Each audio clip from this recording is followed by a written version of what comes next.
Hey, and welcome to another week of Libertarians at Large. My name is Eric Rotsep, and this is where we discuss the week in the news and express a libertarian point of view of the ongoings in our nation and abroad. We welcome your comments and questions in the chat box, so feel free to comment regularly. We may share your comments on the air. This week, I'm joined by my fellow member-at-large members, Laura Ebke. Hey, Eric. And Valerie Sarwak. How are you doing? Oh, so it's another week. Can you believe another week has already gone by? I feel like time is flying faster and faster.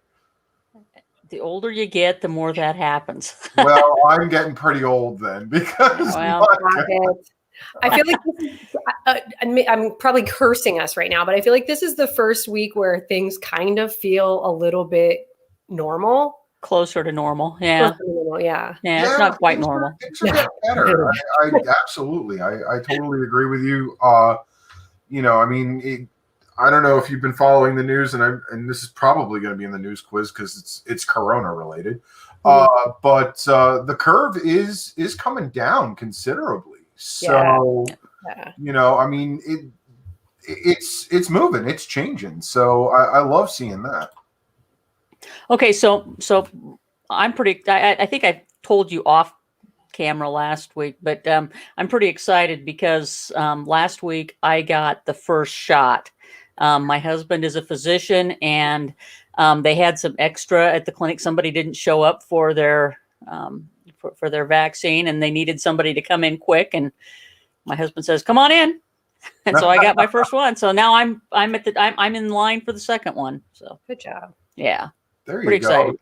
Yeah, North Carolina is kind of like really pissing me off with the entire vaccine timeline thing. I may have talked about this on the air. I don't even remember, but it's still burning my bottom here.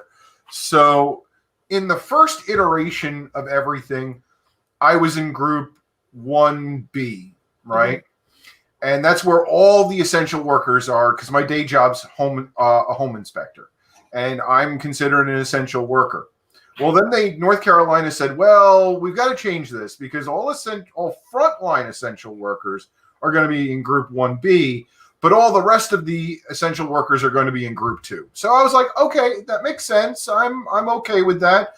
I'm still not big on the government telling us when we can and when we can't, but I understand the reason and the rationales for the guidelines and kind of the structured order or the suggestion of ways of doing things.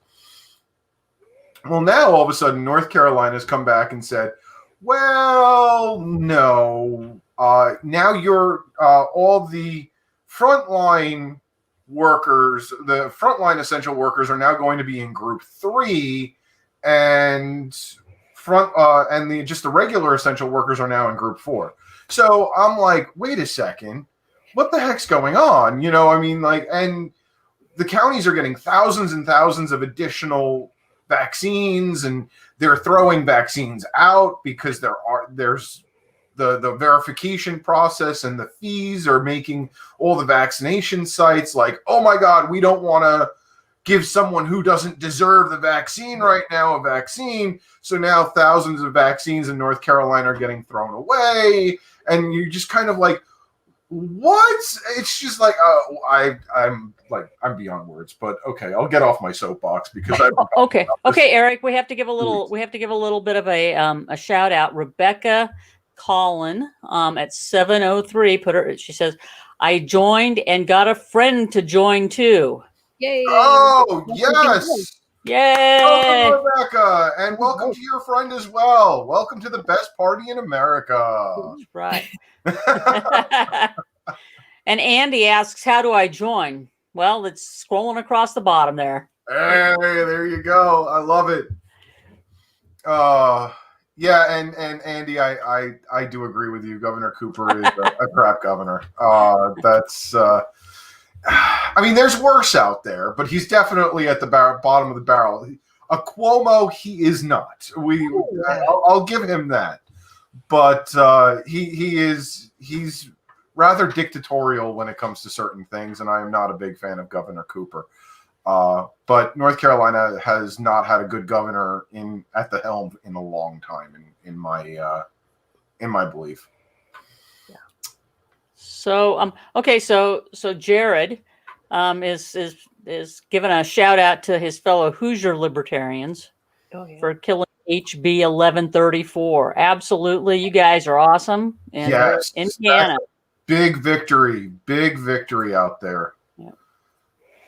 So there's a bit of a misnomer in the chat. Do you want to talk about this? That libertarians are Republicans light? Oh. I know this is an argument we hear all the time, but I think we need to address it again because it's been a while since we've talked about it. Yeah. So, Aaron, I understand that this is something that's discussed quite frequently, but I disagree. We are an entity unto ourselves. Laura, anything that you want to chime in? Valerie, anything you want to chime in on that one? I've only voted Republican once in my life, and it was for Ron Paul. So, like, I could never call myself a Republican or Republican light. Yeah, I don't think it's Republican. I mean, I guess it depends on how you define Republican light. But I mean, there are people from the Libertarian Party who, were libertarians from birth. But there are people from the Libertarian Party who came from both the Democrat and Republican parties, and it's because we make a nice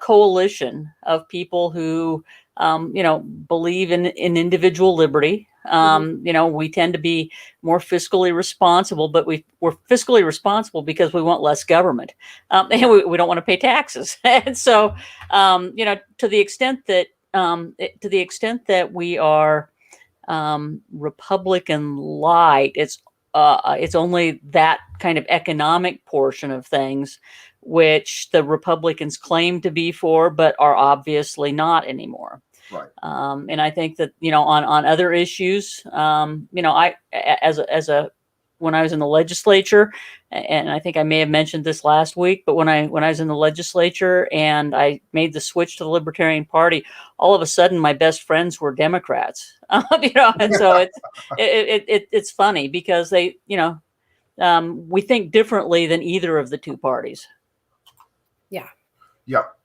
And yeah, I may bring up the wrong comment today because the comment section's going so fast and furious. By the time I click on something, sometimes there's another comment that's already popped up. So, yeah. We'll forgive you if that happens. I know. Well, we just have so many people being active. That's awesome. I know. I'm not complaining at all. At all. So yeah, I kind of derailed our conversation by kind of heading us off into a completely different direction there. So here's a bunch of people talking about how, what are we doing to attract the disenfranchised? And I suspect there are disenfranchised voters in both the Republican and the Democrat Party, because for whatever reason, both parties have been a great disappointment, and many people believe that they have to stick with one of those parties because that's the only way you can win. But how are you winning if you don't? How are you winning if you're not getting anything of what you want? I mean, that's the problem. Oh yeah, absolutely. Yeah. And right now, if you look at the parties, the Republicans are fracturing because you have the traditional Republican and the Trump Republican, and they're no longer heading in the same direction. So you see a fracturing of the party in that aspect. So Ben Sass is the senator from Nebraska, one of the senators from Nebraska. And, he was sort of on the yay, Valerie. That's awesome. Ben has been on sort of the anti-Trump train for quite a while. Okay. Yeah. And what's crazy is they still reelected him this past year to the Senate, and they had tried to primary him and didn't get any steam on that. But now the Republican State Central Committee is threatening to censure him again because of his votes on the impeachment, and it's just crazy. And so there a few minutes ago a video came up from Ben on my Facebook feed where he was saying, okay, members of the Republican State Central Committee, let's have a talk. And he basically said, tough, I'm going to do what I'm going to do. If you don't like it, too bad. So, but there aren't very many Republicans like that, unfortunately. No, it's true. And a lot of the Democrats that have achieved power, they're not, going to really break ranks either, because they know where their bread is buttered. Yeah. But, even the Democrats, they're fracturing too. You have the progressive Democrats, you have your blue dog Democrats, you have your traditional Democrats. You have a lot of different factions in the Democratic Party, and they all see the party and America or their states heading in different directions. Mm-hmm. Their big tents are collapsing, and our big tent is standing strong, and growing. That's really important.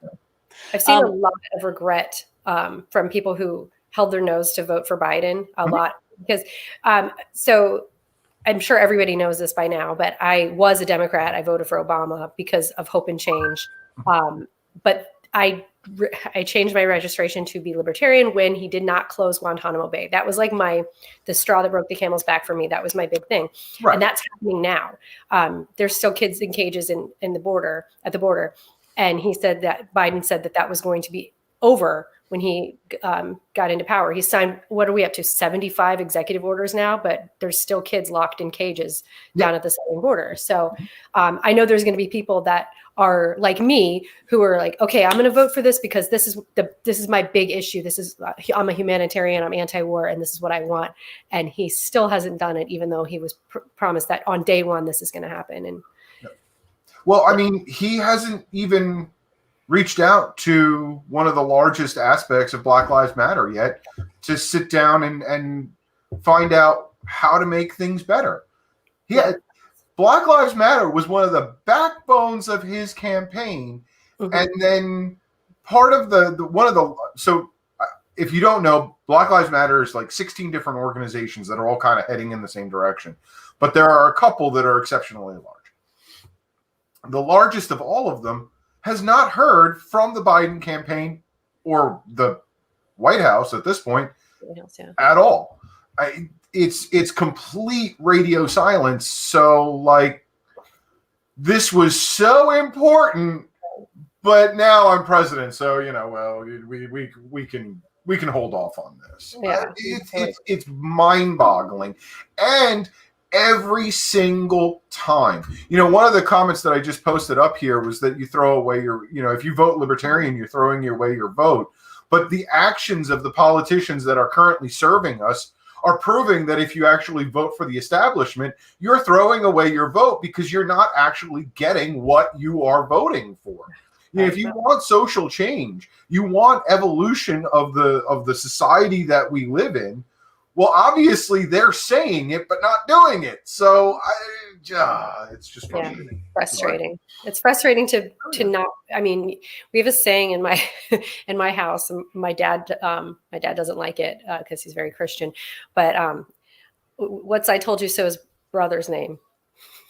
Shut the hell up. So it gets like, you don't want to say "I told you so" because it's not a nice thing to say. But it's really hard to sit on your hands when you're like, oh, we told you so. Like, this was a better choice, but here we are. And hopefully we can educate both sides and welcome into the people who are ready for an actual change. It looks like we've got a Libertarian in Puerto Rico with us. Oh, wow. Hi. Welcome. The Libertarian Party in Puerto Rico exists, but it's small. And I'll say a large part of that is our fault. We haven't put a lot of effort in growing the party over there yet, but that is definitely on our game plan for the next 2 years. So I'm looking forward to it. I'm hoping to go. That would be awesome, wouldn't it? Yeah. Exactly. Maybe we should have a convention there. Hey, or just do an RNC. Just do one of our LNC meetings there. There you go. I like it. Yeah. Maybe. What's the weather like in Puerto Rico in June? Oh, I'm sure it's beautiful. Maybe in December, maybe the budget meeting. Let's do the December budget meeting in Puerto Rico. There you go. Yes. On the beach with Mai Tais. That's right. We went in June after the national convention in 2016. And my kids were nonstop complaining about how hot it was. And that was when we were living in Phoenix. So, oh, wow. Okay. Yeah. December. Yeah. They were like, it's so hot. I feel like I'm going to die. So there's a lot of interesting comments here. Just talking about like social issues in the Libertarian Party and stuff like that. Valerie, what is your number one social issue in the Libertarian Party for you? Number one social issue. You put me on the spot. I don't know. I have to think about it. Like, everything's important to me socially. I think I'm more concerned about social issues than I am about taxation or regulations or things like that, which is, we all have our things, but I think I don't want to say it, birthrights, parenting and birthrights. Mm-hmm. And like all of that's more healthcare, but all of the things that come along from the time you choose a partner mm-hmm. to the time you procreate in however way you do that. So every step of the way, marriage, childbirth, adoption, whatever, mm-hmm. Equal and same rights for everybody. That's kind of probably where I am. Education's number two, of course. Laura, what's your number one and I guess number two social issues for you too? We'll expand it. I'm cool. Honestly, I mean, the social issues are. I mean, I'm kind of the opposite of Valerie. The social issues are not my issue. The economic and free market kind of issues are more my interest, I suppose. If you had to push me on social issues, and I think school choice mm-hmm. And support of homeschoolers. Even though my kids went to public schools, mm-hmm. I still think it's important for parents to have choice. Some of the other social issues, revolve around that. I mean, I can personally. The one that keeps popping up, of course, is the abortion issue. And I can personally feel one way while at the same time saying, you know what, government ought to just stay out of it because we are divided enough as a country and can't come to a conclusion enough as a country or enough, even just as people, even in a family, you can't come to you can't pick that magic moment when the life is worthy of the state getting involved. So it's just not a deal with me. I mean, I consider myself personally pro-life mm-hmm. and contribute to organizations that try to support, pregnant women who need help and things like that. But I don't think government ought to be doing it.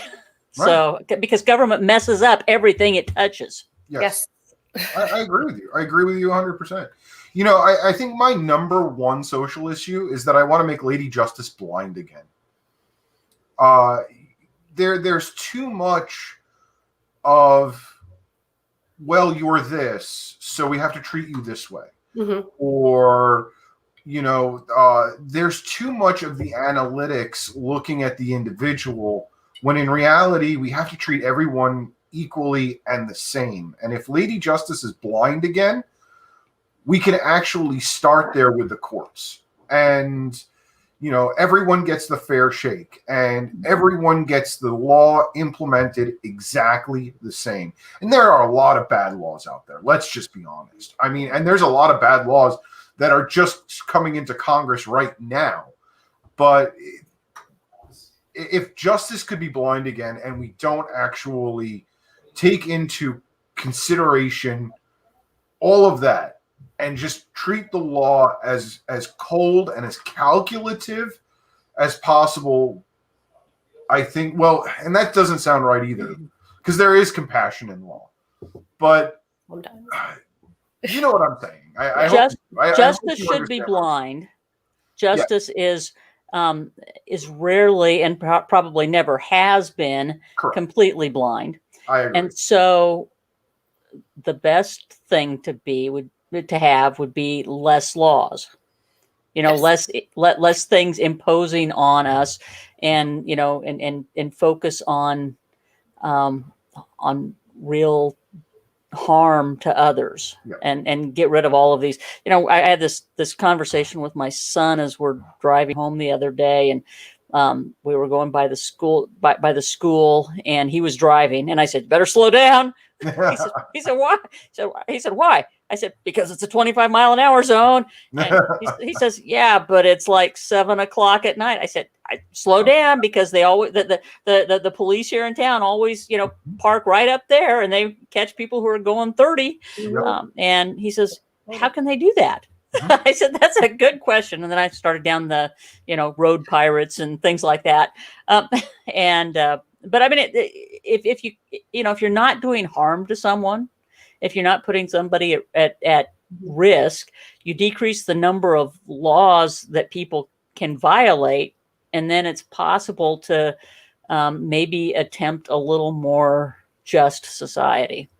Yeah, there ought to be a law kind of people don't really go past what would happen, because they're not breaking that law.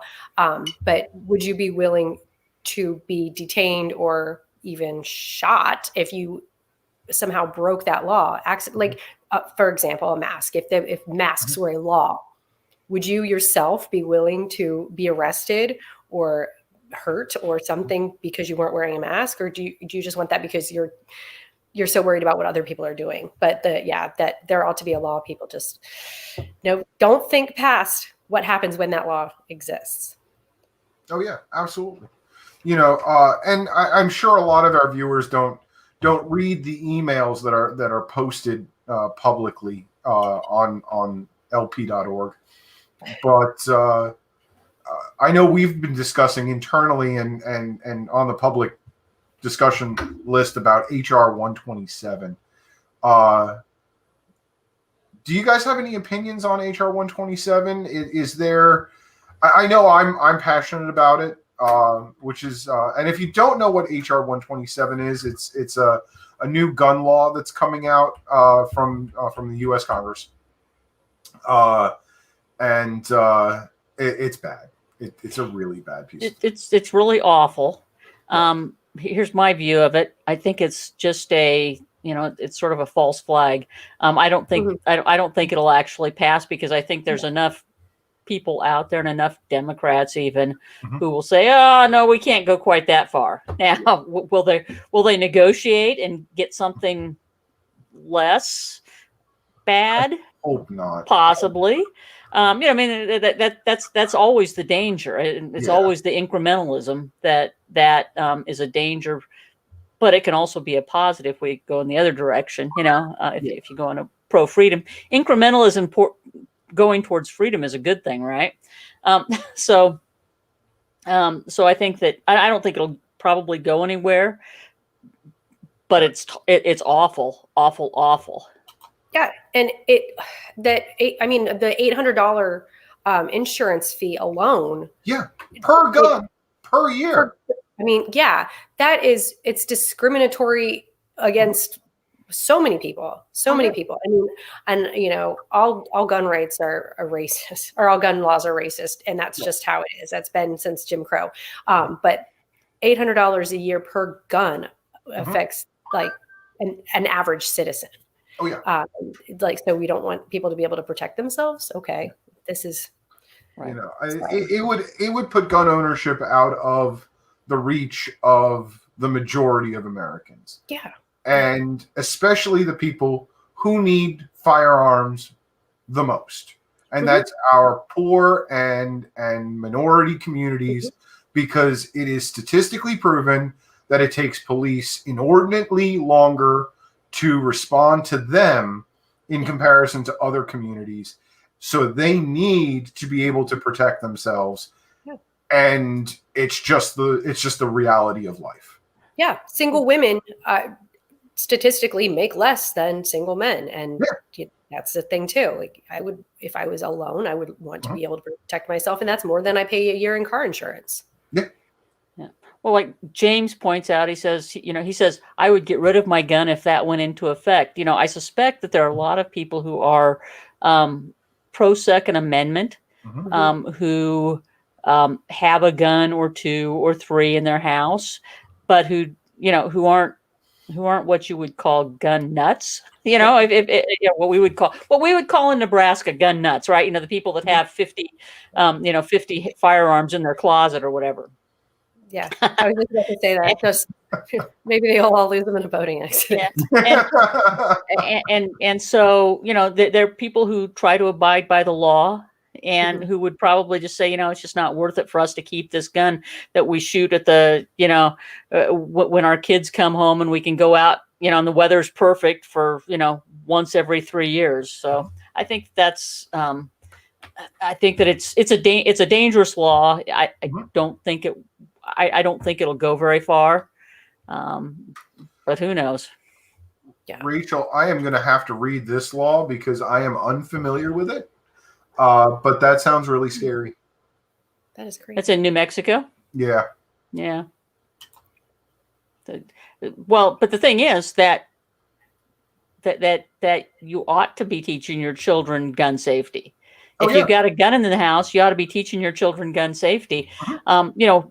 Back, I always say when dinosaurs roamed the earth, but when I was in, 7th and 8th grade, hunter safety was part of the curriculum. For one semester, we took the hunter safety course. We didn't actually ever get to actually shoot anything, but we took the class and passed the test. Right. So I think that it's interesting that we've gone in a fairly short amount of time to, guns were part of everyday life, and the guys in the high school would have them in their back of their pickup window. And that's part of the problem. I think that's exactly part of the problem, that we're running so scared from guns, and we aren't teaching. Like in shop, we teach how to respect the bandsaw so you don't cut your thumb off. Yeah. Right. Well, we need to teach our children that these guns are a tool. They need to be maintained, they need to be respected, and they need to be handled in such a way that we don't harm ourselves, and especially we don't harm other people. And we're losing that. So now all of a sudden guns become this mystery, this only thing that you have any practical knowledge of a gun is through video games or through, just casual conversation. And now all of a sudden guns are just kind of like, well, I have infinite power if I have a gun in my hand. And it becomes this, mythical object, when in reality it is just a basic tool that we're no longer teaching how to respect. Yep. And that's why we have so many problems in this country, I think, especially among the youth, with gun ownership and utilization. I mean, I think it's as simple as that. Yep. No, I agree. It's not all video games, but we're so afraid. Then people are like, "Oh, what is this?" Or no, it's not video games' fault. It's just that they're putting in the void, but they're doing it in an entertaining fashion as they're designed to do, right. And it's not fulfilling the need. Yep. Practical. Okay, it's 7:30. It's 7:30. In my time, 8:30 your time. Yeah. It's time for the news quiz. Woo! So this is the portion of our show where we actually refer to the New York Times and go through their weekly news quiz and see what's going on in the world and how well do we and our viewers know everything that is pertinent in our lives. So question number 1, obviously we see the picture, so it's Anthony Fauci. Which of the following did not happen to Dr. Anthony Fauci during the Trump administration? He was accused of inventing the virus. He was accused of being part of a secret cabal with Bill Gates and George Soros to profit from vaccines. The fact that they use the word cabal, I'm actually kind of, Me as a vocabulary nut, I'm enjoying that one. His family received death threats. He received a letter in the mail that contained a powder, and he was asked to resign on numerous occasions.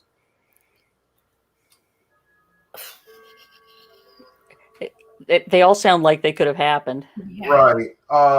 That's I don't remember him ever being accused of inventing the virus, but I also know that he was never asked to resign.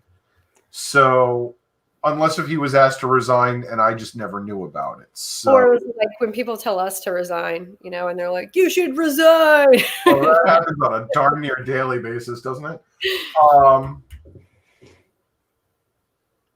I don't. Did he get accused of being in a cabal?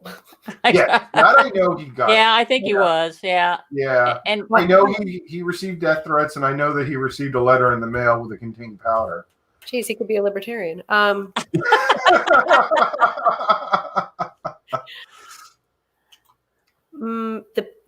did get the powder. That was my second choice. I don't know that. No, I know he received a letter that contained powder. I'm going to say that I've got a 50-50 chance here in my mind. I'm going to think that he was never accused of inventing the virus. Okay. But I bet somebody accused him of it, but okay, that's fine. Yeah, probably. And you know what? It was probably Trump, and I just missed it. Because everything is everyone else's fault. So, right. Yeah. Okay. All right, do it. Pull the trigger. So which one? Which one? Inventing the virus. No. He was never asked to resign on numerous occasions. By the president, huh? Yeah, I guess so. Yeah. Okay, here it is. Rachel says that this is her first time tuning in. Welcome, Rachel. And this is wholesome. Nobody's ever said that about us before. So thanks for being here, Rachel. Absolutely. Thank you, Rachel. And yes, I don't think we've ever been referred to as wholesome before. Sweet. Yeah, that's a compliment I will not turn down. That's right. So much. How many Americans out of the population of approximately 330 million are estimated to have had the coronavirus already, including both diagnosed and undiagnosed cases? Oh, my sister said it was 1 in 15. So what's the math on that? I do Excel spreadsheets. I don't do math in my head like this. So 1 in 15 would be 10 million? No? About 20 million? 85 million, which is not an option. 25 million. Well, I did 320 divided by 15. Is that not the right math? It might be. I don't know. I'm you saying 25. Laura, what's your opinion? I think 25. I'm thinking higher. I'm thinking 100, because if you think about how many people have had it in New York alone, I mean, just diagnosed cases, I think we're closer to 100 million at this point. That would be crazy. Let me do my math here. I'm not good. We got a lot of. I think 25. Million. I'm going to say 25. If it's 1 in 15, that's closer to 25 than anything else. That's what I say. So Valerie's sister gets to call it for us. Okay, so we'll 25. Oh, I'm gonna have to call her on the show. She set me up. That's almost 1/3. Yeah, almost 1/3. Well, I don't think that's been true. Roughly 25 million diagnosed cases. And scientists believe that for every diagnosed case, about 3 cases go undiagnosed. See, that's why 1 in 15 diagnosed. Okay. Well, that's almost herd immunity, right? Yeah, right? Come on. That's why it's going down. Everyone's already had it. Could be. So only one of these 4 lines shows the actual trajectory of new daily coronavirus cases in recent weeks. Which one is it? See, I knew this was going to come up. Right. New Hampshire has been like double-digit decreases, like 20% or higher decreases for the last 3 weeks daily. So I would say D, but that's what I'm thinking for where I live. So I don't know if that's. Jay and Tim say it's C. Yeah, I think it's probably closer to C. I don't think we're quite at D yet, but I think C is probably close to the. Everybody else is saying C. Yeah, But it might be D if you're in New Hampshire. D in New Hampshire, yeah. So our obviously the crowd says C. So are we agreeing that C is the answer? Yeah, Sure. go with C. It is. I mean, yesterday I was like, only 10 people died in New Hampshire yesterday. And my husband's like, wow, is that good? And I said, I mean, there was like 100 people a day dying not too long ago. So 10 people is like, I mean, I'm not saying that's nothing, but when you consider. New cases fell about 35% between January 8th and January 26th. That's good. Yeah. Good. Keep it up.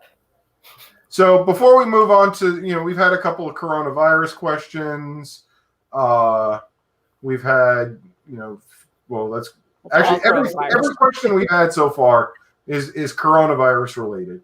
I was told back in September by some of my friends that after the election, coronavirus would go away, that this was just a way to beat somebody. Mm-hmm. And you know what? They're wrong. We're still seeing it.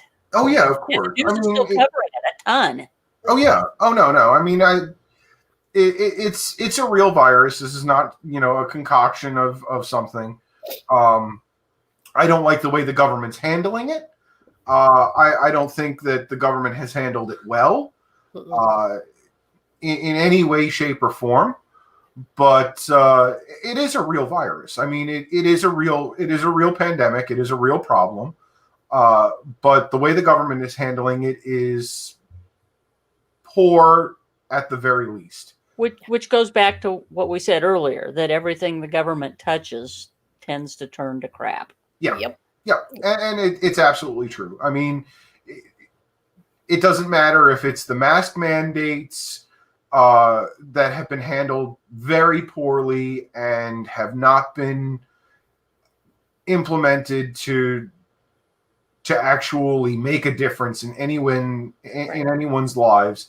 Masks work. I believe in masks. I'm not saying I'm anti-mask, but the way the laws have been implemented is not right. It hurts the average American, and that's it. Any thoughts from Laura or Valerie? Yeah, here I've got a thought, and then Valerie should think too. But I had a revelation the other day that that conditions are so different in every state and locality that it's really hard for us, especially when you start talking about social media, it's really hard for us to empathize with one another and to understand what other people are talking about. Because, here in Nebraska, and I suspect in New Hampshire as well, I don't know about North Carolina, we had very few mandates.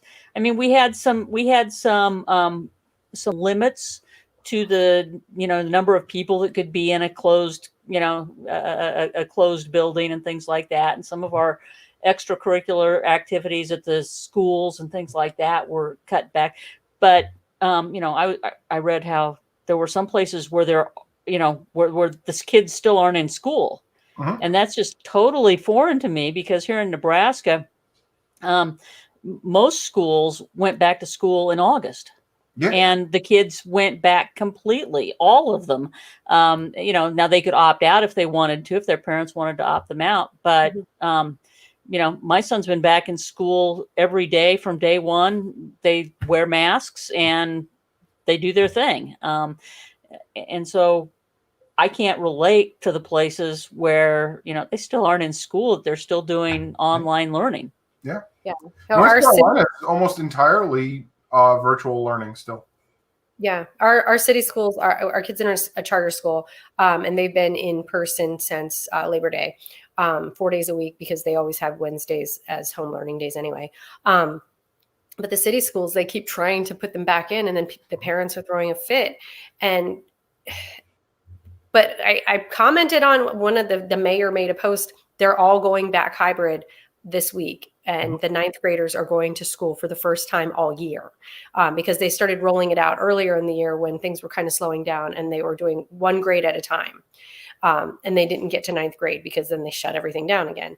So the ninth graders are going back for the first time this year. And the mayor made a post, and this is so irresponsible. This is how the cases spike. And I said, our kids have been in school since the beginning of the year, and we have had no issues. There's been 0 cases. They're following their guidelines, and they have their own setup. And our kids don't wear a mask all day long. They have times where they're together at the same kids. They don't like intermingle, which kind of sucks. But they're in basically little pods with their own class. And so they can take their mask off at times.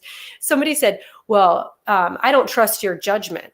And I was like, my judgment, I am literally telling you exactly what has happened. This is not an opinion. This is not made up facts. This is not me being like, oh, please get my kids out of the house. What will I do? It's an honest to God fact.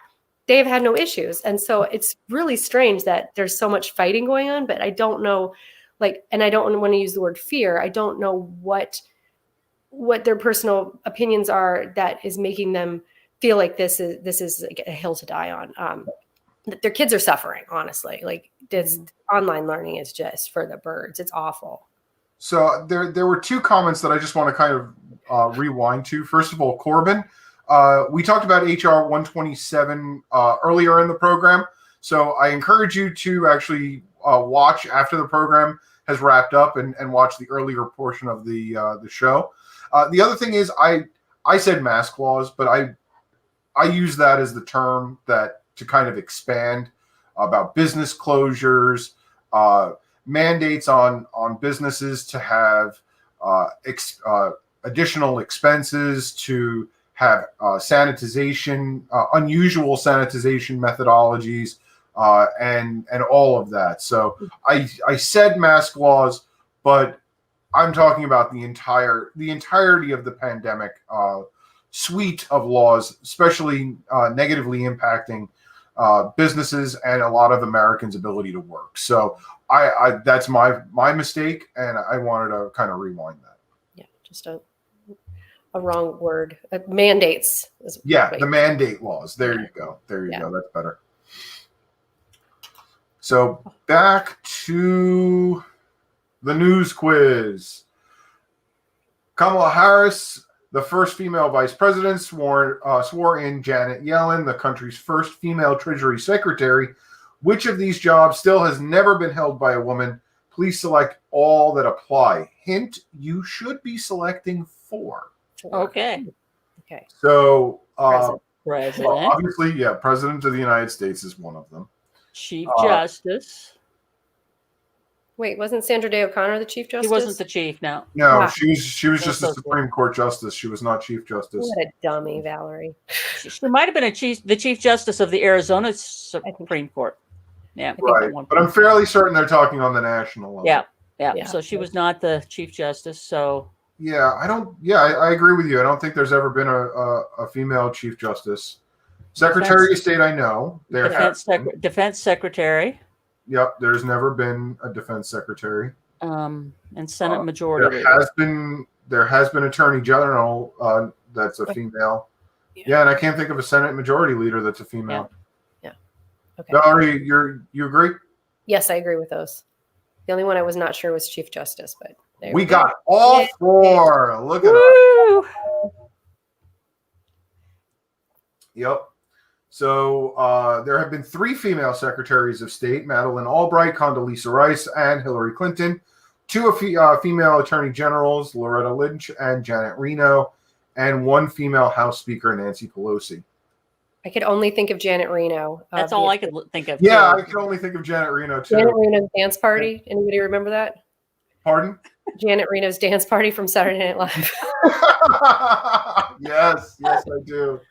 That's the only way I could remember that, which is really sad, but that was her mark. But I'm happy that I do remember all 3 female secretaries of state. Yep. And who could forget Nancy Pelosi? That's The right. woman everyone loves to hate.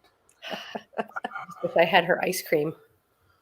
She has ice cream? When she showed everybody how like normal she was, and she had like the Yeah. $10 pints of ice cream in her freezer. Like, Yeah, she has ice cream and Warren drinks beer. Yeah. yeah. They're normal. Okay. Yes. I mean, does anyone actually think that they're like Kim Jong-un and they don't need to use the toilet ever? I mean, obviously they drink beer and eat ice cream. This is not a sign of normalcy.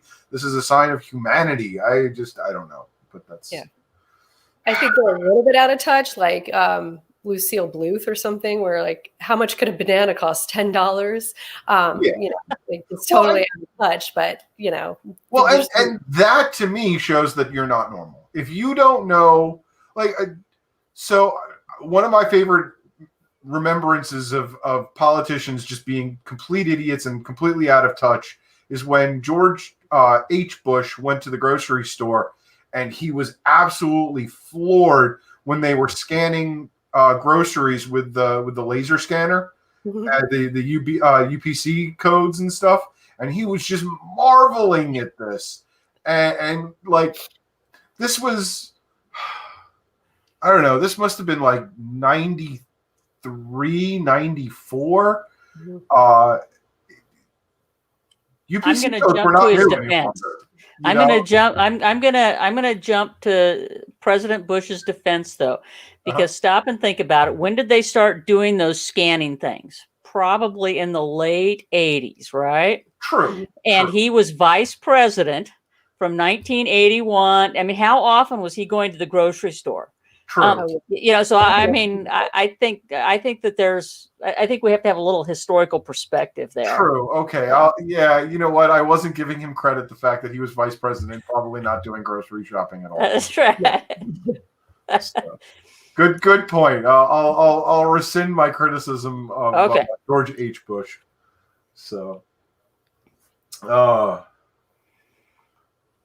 our next question is Hank Aaron, one of baseball's greatest players, died at 86 this week. He held the record for the most career home runs for 33 years before Barry Bonds took him over.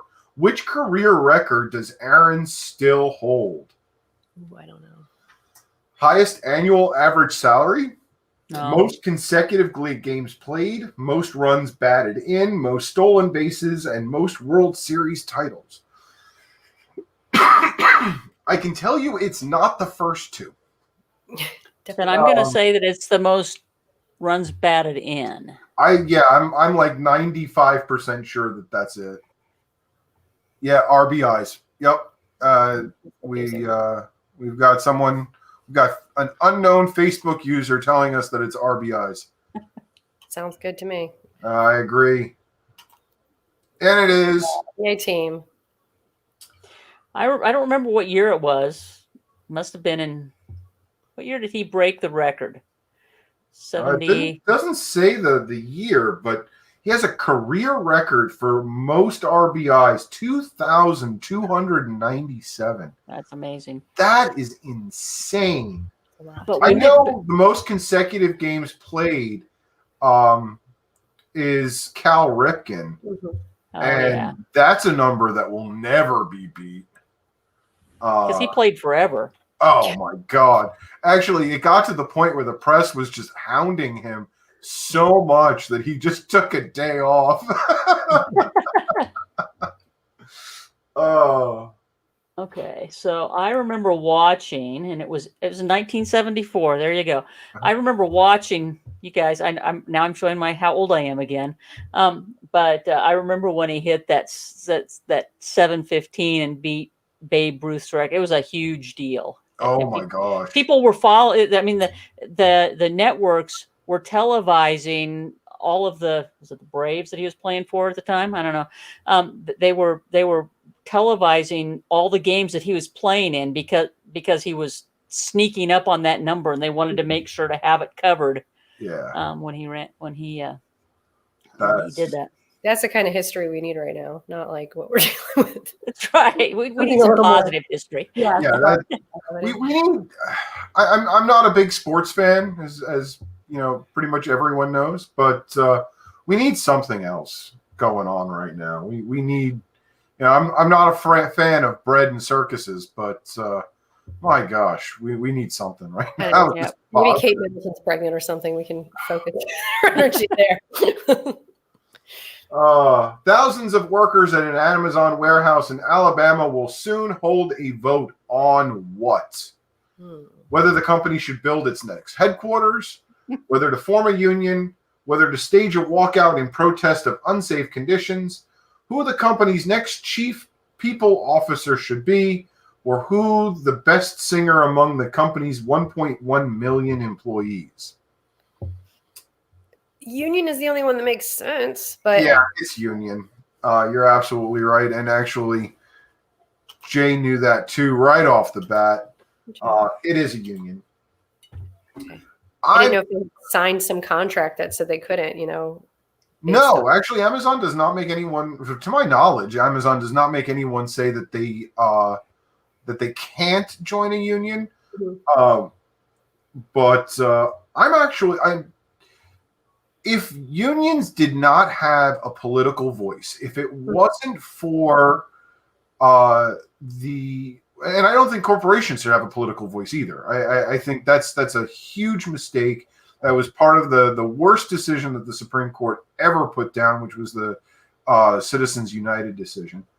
I'm a big fan of unions. I think unions are the missing half of a truly open capitalist society, because you have major corporations, you have major powers that be, and if the workers unite, they have an equal voice at the table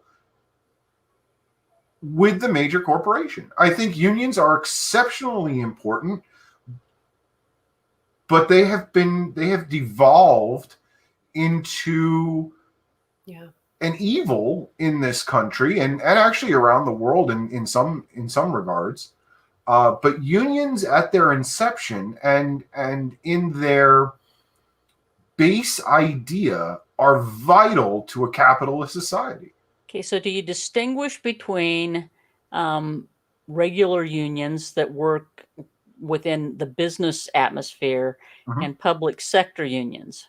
Teachers unions and the assorted, Oh, absolutely. Absolutely. I think a lot of your public unions, and actually, if you would have asked me this question just a couple of years ago, I would have said that any of your trades or anything that requires a master's degree or higher should never have a union to begin with.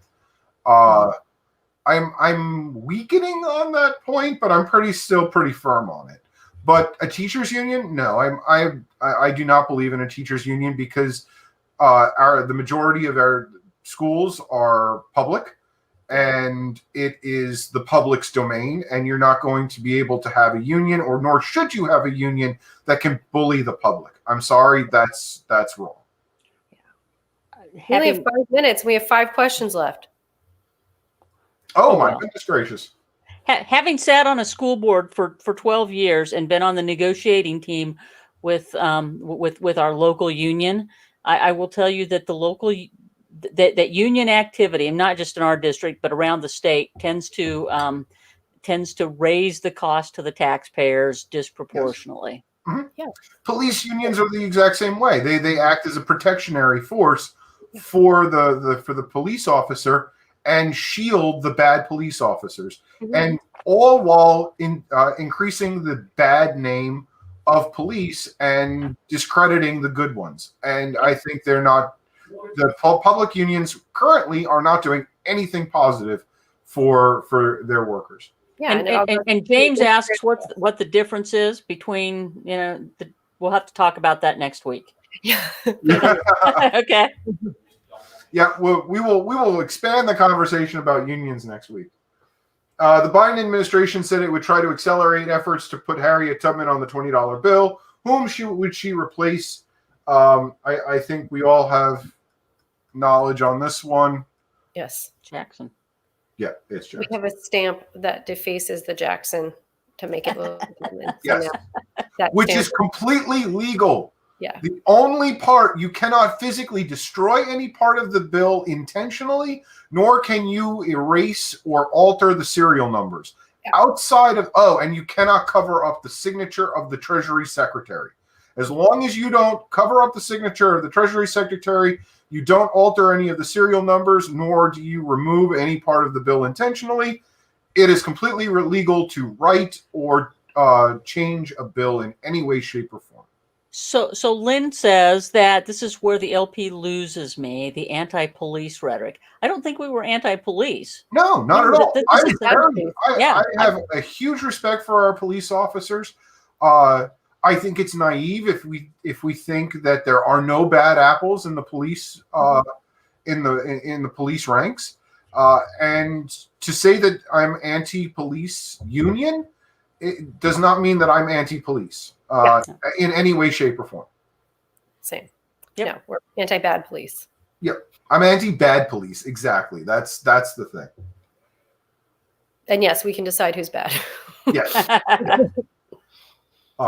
They're there to serve the public. I am part of the public. I can determine if a police officer is bad or good. Yes. What is happening here? The painting is being seized as part of an investigation into forgery and fraud. The French government is turning the Louvre into a vaccination center. The Louvre closed because of the pandemic and has embarked on a renovation. Or forensic investigators are trying to discover who actually painted the work of Venus asking Vulcan for arms. And historians are looking for a secret message from the painter Anthony van Dyck. Boy, I don't know. I think. Okay. Forgery. I think the first one. I'm thinking it's because they've closed because of the pandemic and they're embarking on a renovation.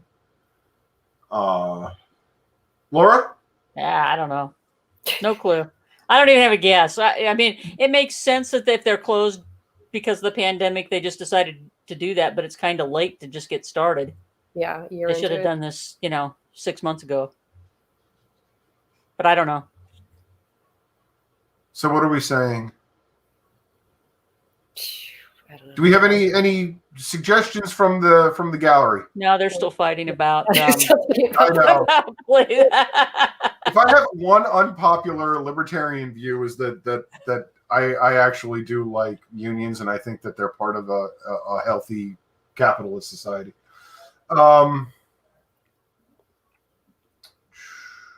So, Valerie, you're saying the painting is being seized as an investigation into forgery and fraud? Yeah, that seems very French to me. So, did you watch? When you say it that way, I'll agree. No, it's renovation. Oh man, I am really bombing tonight. I've gotten none of them right. Incorrect. No, the France's newest lockdown went into effect on October 30th.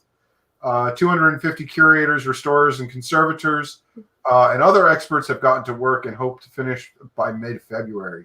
Yeah. Oh, I was hoping this was going to be in here. Great. The stock GameStop, a video game retailer, soared this week. Which community drove the price higher? Reddit. Yes. Reddit, Wall Street bets. See, you're not horrible. You know this. We talked about that last week, though. Yeah, we did. We talked about it quite a bit. No, this is awesome. And obviously there were some bad players in this. Predominantly Robinhood stocks, but this was the market. This was the market speaking, and I think they dealt a heavy blow to a lot of hedge funds, and there's a lot of Americans that walked out with millions on this. And actually, so one of them has now cashed in his stocks. He increased his money by almost 7,000%. Whew. And he is taking out of the money that he made, he is taking something like 4 million of it and giving it to charities.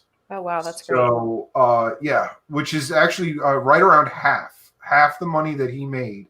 He is donating all of it to charities. Well, that'll help offset his taxes. Well, yeah, well, that too. But, I mean, I'm sure it's not entirely. It's all good deeds. Yeah, the bad players are Robin Hood for limiting the trading ability. So yeah, no. Yeah, no, but that was great. Google. Why has Google threatened to make its services unavailable in Australia? By the way, if this happens, Australia will be probably demoted to third world status in my mind. I'm sorry. Over 97% of the Western or free world uses Google in one way or another, and Google is threatening to have a total pullout. No search engine, no Google Mail, no Google Docs, no Google Chat, no Android phones, nothing. Complete pullout of the Australian market. And this is all because the government is considering making tech companies pay for journalism shared on their platforms. The government is refusing to renew work visas for Google employees in the country. Government says it doesn't like its employees using Google for their searches, or the government wants to start censoring what people can search for. It could be any of those. The government in Australia is so socialist, it's insane. And I was going to say, it's something about the government before you started scrolling down, and all of them say the government. So, oh yeah, oh no, this is totally the government's fault, and they're not backing down, which is really amazing. Yeah, they're going to screw their people over, and I don't even know what the answer is, but it could literally be any of those, and I wouldn't be like, oh, that's not surprising to me. Hey, AJ from Des Moines. It's Hey, really cold AJ. out there. It's really cold out there. They had a really bad accident out on I-80 in like 40 car pileup today. So Wow. Hope everybody's okay out there. Laura, any idea? I think it's the censoring, but I don't know. So you would think it is, but it's not. Okay. Well, see. I've been following this story really closely. It's because the government is actually considering making tech companies pay for the journalism shared on their platforms. So every single time, you go to Google News and they show you the clippets of the news, and then it directs you to their site. The Australian government wants Google to pay per character of every single news article that they share a blurb on to direct to another site. What? Yes. It would cost Google billions of dollars just in Australia alone. And the government is not backing down at all. Yeah. It is absolutely amazing. So it's not in effect yet. But yeah, no, there's a very strong possibility that Australia will be a Google-free zone by the end of the year. And could you imagine, Google has become so integral into our lives. I mean, better buy some stock in the VPNs, right? Because that's going to happen. But yeah, no Android phones will be sold in Australia. So the only phone you could buy would be a flip phone or the iPhone. That's it. That's nuts. Yeah. It's insane. I mean, they're talking about a 100% pullout. I wouldn't even know. Chromebooks, no Gmail. That's so weird. We as libertarians, we use G Suite. We pay for G Suite. We would we would have to completely find something else. Think about the millions of businesses that rely on Google for advertising, for communication, anything.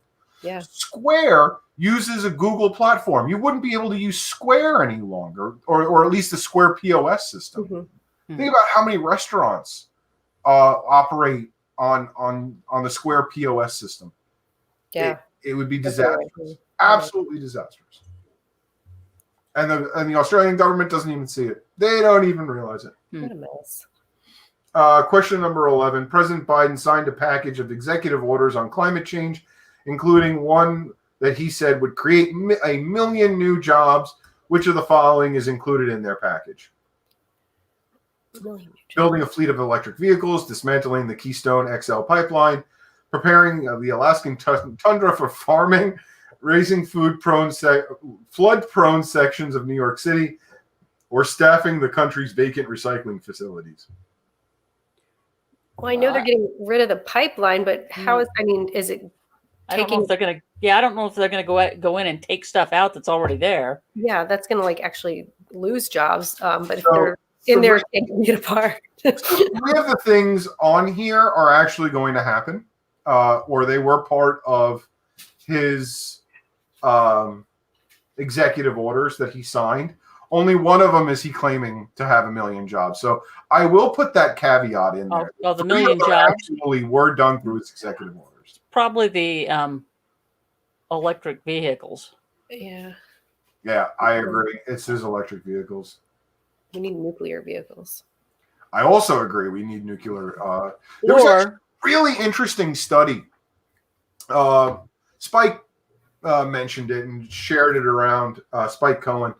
That came out from the Department of Energy, and it actually referenced globally the impact of life or the how likely are you to receive a medical injury from either coal, gas, oil, nuclear, solar, wind, all of that stuff. Obviously, solar was the least. Mm-hmm. Wind was second least. Nuclear was just a hair above wind. And then all of a sudden, the graph just went like off the charts with oil and gas and coal and everything like that. Obviously, coal is the most dangerous. Yeah. Nuclear is so safe, but has had such a bad marketing campaign in this country. Actually, I think what we really need is you all are old enough to have watched Back to the Future. Oh yeah. Right. Yeah. I think we need the trash fueled DeLorean. So well, and actually fusion is not far away, I think. Yeah. You have Lockheed Martin working on fusion. They're working on actually kind of a dirty dirty form of fusion, and a dirty form of fusion is still extremely clean. But a lot of your major fusion reactors around the world, they're all part of the tokamak design, which is a donut design. And they're very material conservative, but you have to remember that the main material is deuterium, which is just heavy water and is in extreme abundance. So we don't need to be conserving on deuterium. So Lockheed Martin's working on a shotgun theory of a fusion reactor, and actually should have a working prototype either this year or next year, hopefully. So we can have another conversation about fusion another time. We've already run way over time this week, but it's been fun. Yeah, it's been fun. Fun and wholesome. Yes, absolutely. Fun and wholesome. I like that. I may use wholesome in our next week's. I think you should. Yeah, absolutely. I think I'm gonna wear that mantle and run with it. We are wholesome. I like that. Your wholesome entertainment for a Thursday night. There you go. Libertarian wholesome entertainment. I like it. I love it. I'm running with that one.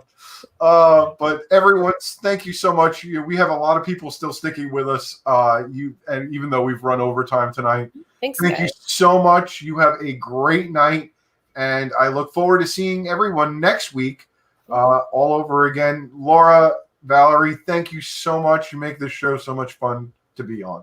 Oh, thank you. Been a good time. See you next week. Have a great night, everybody. Bye. Bye.